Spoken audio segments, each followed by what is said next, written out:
Today, Gastonia was at the center of the U.S. Senate race here in North Carolina. Both candidates, Michael Whatley and former Governor Roy Cooper, held separate campaign events there just hours ago.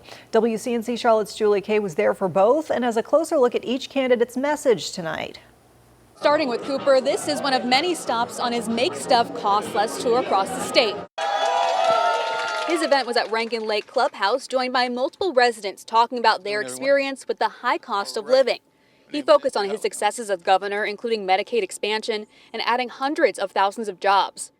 He also accused his opponent of being a D.C. insider, pointing out his stocks in energy companies. Meanwhile, Whatley blamed Cooper for the release of 3,500 inmates. But Cooper says that was from a COVID-era settlement with civil rights groups over prison conditions. First, this was court-ordered, and I fought against the releases.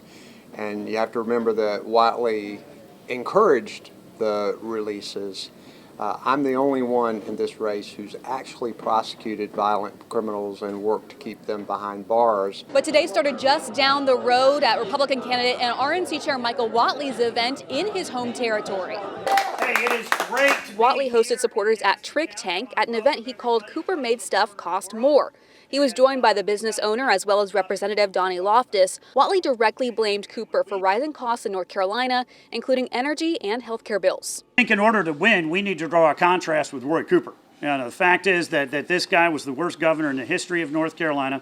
This guy raised prices on basically everything here in North Carolina. This is a guy who wants to raise taxes. While Cooper had a large lead in most early polling and still does, the latest numbers from public policy polling show Whatley is closing that gap. In Gastonia, Julie Kay, WCNC Charlotte.